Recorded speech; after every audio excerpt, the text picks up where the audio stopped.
The name Vanderbilt evokes images of grandeur, power, and an empire built on ambition. For generations, the Vanderbilts stood as titans of American industry, their legacy woven into the very fabric of the nation's growth. From humble beginnings, they rose to become one of the most influential families in history, shaping railroads, commerce, and high society with relentless drive and vision. Their story is one of staggering wealth, opulent lifestyles, and the inevitable twists of fortune that come with such extraordinary success.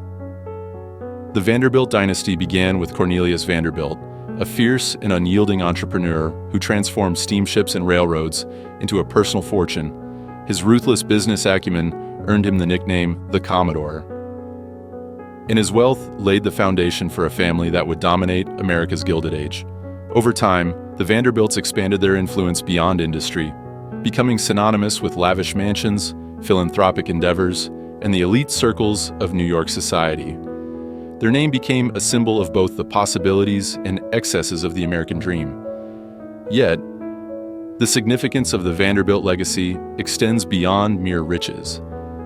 Their wealth redefined social hierarchies, their estates became cultural landmarks, and their triumphs and tragedies reflected the broader narrative of a rapidly changing nation. From the construction of iconic homes like the Biltmore Estate to the eventual decline of their fortune across generations, the Vanderbilts remain a compelling study in ambition, power, and the fleeting nature of even the greatest empires. Their story is not just one of money, it is a tale of ambition, innovation, and the enduring allure of a name that once commanded the world. Cornelius Vanderbilt was born in 1794 on Staten Island, the fourth child of a modest farming family. His father, a hard-working but poor man, operated a small ferry between Staten Island and Manhattan, giving young Cornelius an early glimpse into the world of commerce and transportation. Even as a boy, he displayed a fierce independence and a keen understanding of opportunity, quitting school at just 11 years old to work alongside his father. By 16, he had borrowed $100 from his mother to purchase his own sailboat, launching his first venture, ferrying passengers and cargo between Staten Island and New York Harbor. His entry into the ferry business marked the beginning of a relentless drive for expansion. Vanderbilt quickly earned a reputation for undercutting competitors, offering lower fares while maintaining superior service. He reinvested every profit, acquiring more boats and expanding his operations, demonstrating the shrewd, aggressive business tactics that would define his career. The War of 1812 provided a crucial opportunity as military contracts boosted demand for reliable transport, allowing him to solidify his foothold in the industry. The foundations of his entrepreneurial mindset were rooted in self-reliance, adaptability, and an unshakable belief in his own instincts. He distrusted banks, preferring to finance his ventures through personal savings and reinvested earnings. His early years, marked by long hours, calculated risks, and an unwavering focus on growth, forged the temperament of a man who would later dominate railroads and amass one of the greatest fortunes in American history. This was the making of the Commodore, a titan who began with nothing but ambition in a single boat, yet would soon reshape the nation's economy. Having already conquered the steamship industry, Cornelius Vanderbilt turned his ambitions to railroads, recognizing their potential to revolutionize transportation and commerce. In the 1850s, he began acquiring smaller rail lines, methodically consolidating them into a vast network under his control. His most audacious move came in 1867 when, at the age of 73, he fought a bitter stock war to seize control of the New York and Harlem Railroad, outmaneuvering rival financiers who underestimated his tenacity. This victory laid the groundwork for his next triumph, the creation of the New York Central Railroad. Through relentless negotiation and sheer force of will, he merged competing lines into a single, streamlined route connecting New York to Chicago, transforming regional rail travel into a national enterprise. Vanderbilt's dominance was built on ruthless efficiency and an unrelenting drive to crush competition. When rival railroads refused to cooperate, he simply bypassed them, constructing new tracks or slashing fares until competitors were forced to surrender or go bankrupt. His infamous response to a rival's defiance, "I won't sue you, for the law's too slow, I'll ruin you," epitomized his cutthroat approach. Yet beneath the aggression lay a visionary understanding of infrastructure. He standardized tracks, improved safety, and prioritized punctuality, ensuring his railroads became the backbone of American industry. By the time of his death, in 1877, Vanderbilt controlled nearly 4,500 miles of track, wielding unprecedented influence over the nation's economy. His railroad empire didn't just make him the richest man in America, it reshaped the landscape of commerce, accelerating the country's westward expansion in industrial might.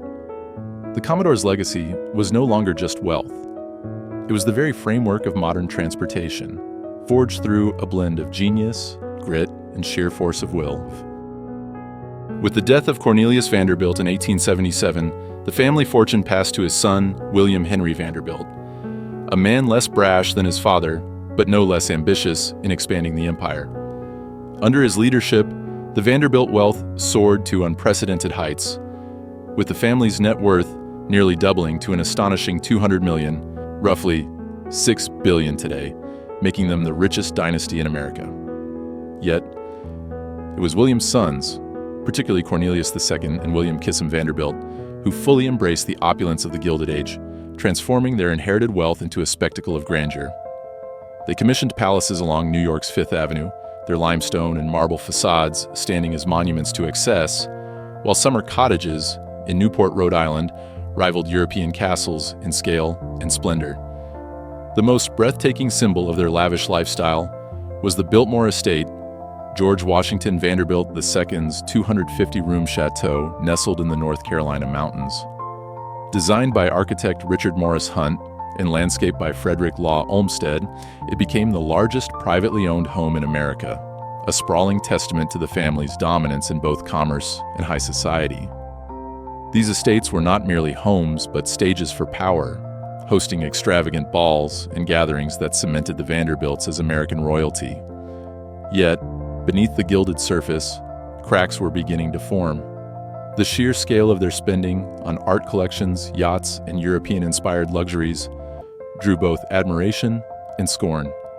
While the family's name glittered in the social elite, their fortune, once built on the Commodore's ruthless pragmatism, was now being funneled into maintaining an image rather than expanding an empire. The Vanderbilt legacy was no longer just about wealth. It had become a dazzling, fleeting spectacle of America's Gilded Age.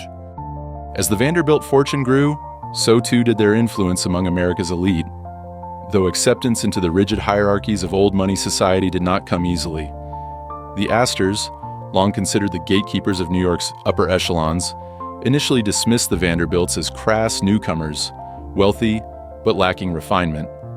This rivalry reached its peak with Alva Vanderbilt's calculated social ascent, culminating in her infamous 1883 costume ball. Designed to outshine Caroline Astor's gatherings, the event was a masterstroke of social warfare, with Alva withholding invitations until the Astor matriarch reluctantly acknowledged the Vanderbilts' place at the pinnacle of society. The ball not only broke the Astors' stranglehold on high society, but also marked the Vanderbilts' triumphant arrival as cultural tastemakers.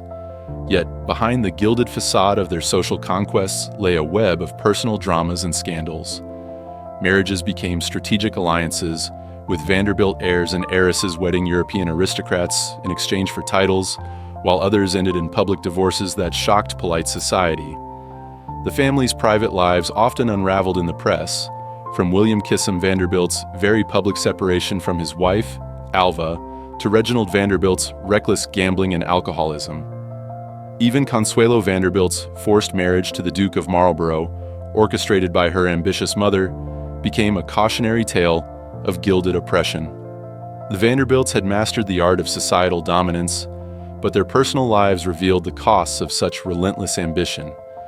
Their name became synonymous with both grandeur and turmoil, a dynasty that could buy its way into palaces and peerages, but could not escape the fractures of its own making.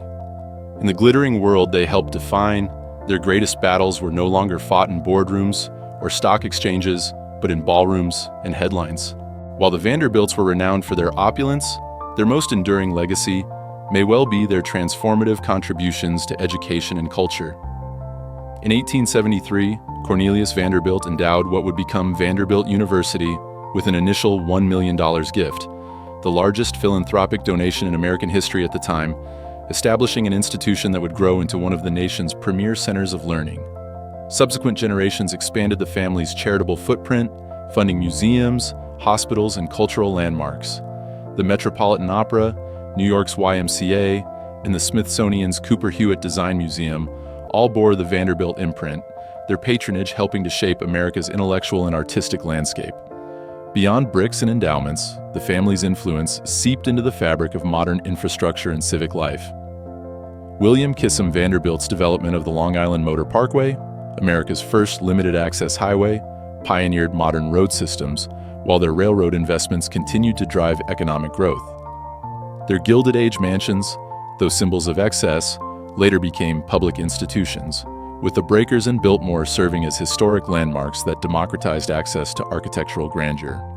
The Vanderbilts also redefined philanthropy itself, shifting from the Commodore's stark focus on wealth accumulation to a broader vision of civic responsibility. Their giving set precedents for systematic charity, blending personal legacy with public good.